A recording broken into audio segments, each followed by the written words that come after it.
Okay, if we can just then settle down. Our next presenter, Dave Thompson, has morphed into Sue van Rensburg.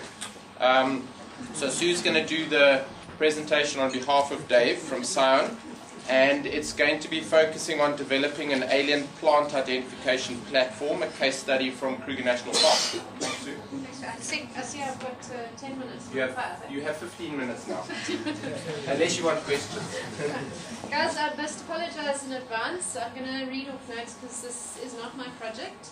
This work emanates from a collaboration. We all talk about partnerships in this symposium with the NRF, Scion, and my colleagues up at the Ndlovu Savannah node, CIRAD, which is a French organization in the South African National Parks. What you've heard today are some fantastic initiatives around stewardship and conservation, both within and outside of protected areas. One of the threats that faces all of them is invasive species. Invasive species, as some of you may know, keep me awake at night. I find them terrifying. I think they are horrific, and I think a lot of attention needs to be paid to them. So I was very encouraged when I heard about this initiative that they're developing within the Kruger National Park. As conservationists and global change people, we all need tools. Managers need tools, researchers need tools, and this is one of the tools that is being developed in collaboration. It's a 2-year collaboration that's been running between Scion Sandparks and CIRAD. So what they're about is developing an initiative around enabling invasive species identification in an easy in-field methodology. The initiative is called Plant Invasive Kruger. It's one of 41 projects that is being developed by the CIRAD group. They're involved with everything from agricultural weeds, tropical fruits, tree identification, plant products including wild foods, and they're focusing on providing open resources and identification tools. So please, I'd like to encourage those interested in these sorts of tools to have a look at the website there. You can come and contact me afterwards if you want to note it down. What I'm going to focus on today is the Plant Invasive Kruger initiative, which is a collaborative platform which is being developed for the managers and the workers within the Kruger National Park. And it's an initiative which aims to capture in an open source database environment the current knowledge of Kruger National Parks. How many invasive species? Anybody know? Approximately? Guesses? Ice cream for the closest guess? 400 invasive species in Kruger. I was the closest. Okay, that's frightening! And Parthenium is one of them, by the way. Yeah, so this is a tool that's being developed to assist with that, capturing that knowledge on what's happening in Kruger. There are 3 components to the Plant Invasive Kruger initiative. The one is it provides a platform for communities working within this community of practice to share and exchange information and literature, documents, comments, query, discussions relevant to the Kruger National Park and Savannah alien invasive issues in general. So it's an online platform where you can share information and discuss and get in touch with other people working on the same field. So it's a facilitation function. It also has resources, in particular a data manager software resource which you can download to enable you to manage your specimen and species data collections. And then the exciting stuff is this IDAO, don't ask me what it stands for, identification software, which I'll explain a little bit in more detail. And then it also has species information sheets on nomenclature and taxonomy, the invasiveness, the methods of control, distribution maps, management implications and control methods, descriptions of the plant, so on and so forth. So those are the 3 main components of the tool. Just to go into a little bit more detail, if you know what species you're looking for, there's an online search mechanism within this system. So you can type in your species and it'll bring up photographs, images, the control methods, the descriptions. So it's an information resource that you can access if you know quite specifically what you're looking for and what species that you are engaging with, which can be incredibly useful. But the exciting part of it is this IDAO component. Sorry, I struggle with that because I'm dyslexic, so I keep wanting to say it the different way. And this is a very simple system which enables you, I'm skipping ahead of myself. Right.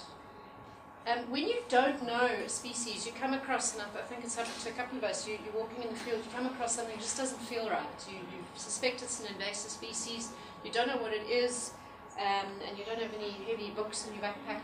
You can go onto the system, and through a number of non-scientific, non-scary things, through very simple techniques, you can enter data, and it will actually help you and lead you through the process of trying to get an identification for that species.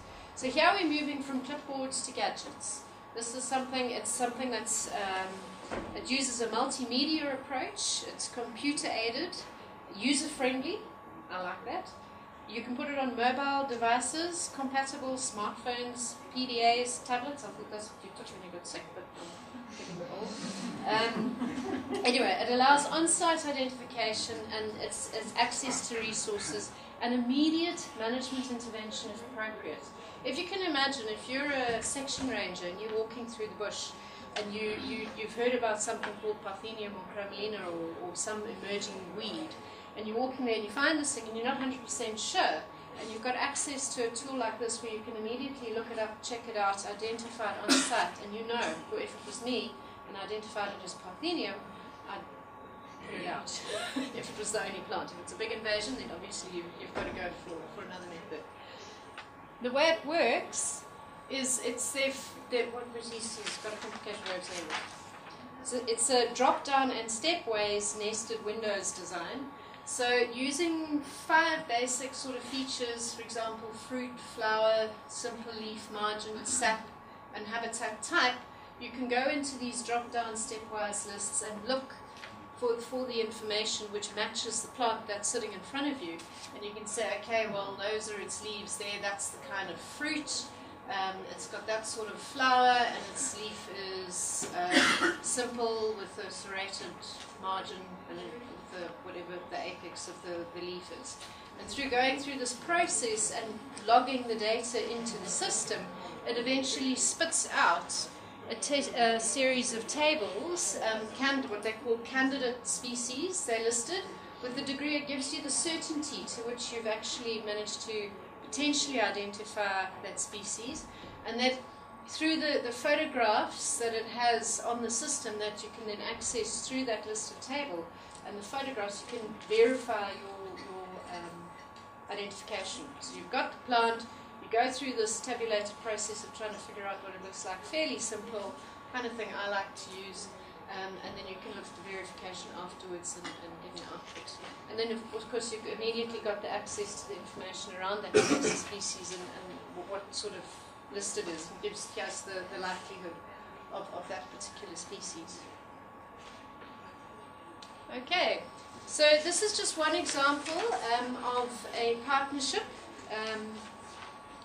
Plant invasive Kruger, remember, is what it's called, and it's an example of a successful tool that is being integrated into management. And what they're really hoping to do is expand this and perhaps roll it out to other protected areas. It's in a test phase, but the initial phases tests seem to be very hopeful, and I hope it can become a useful tool for everybody who needs it to use. If you've got any questions, please contact Thomas, because that's literally all I know about it. But I'll try and field some questions. Thanks, Sue. Okay, does anybody have any burning questions? Just on a broader level, for the layman who's not really interested to start off with, are there any kind of tools or information where we can highlight the importance or how detrimental invasive aliens are? For example, my dad wanted to plant black wattle on his property and I started crying. Ingrid! Ingrid will answer that for you. Yeah, that's a control method. I think Ingrid might be the Sunbee system through the whips.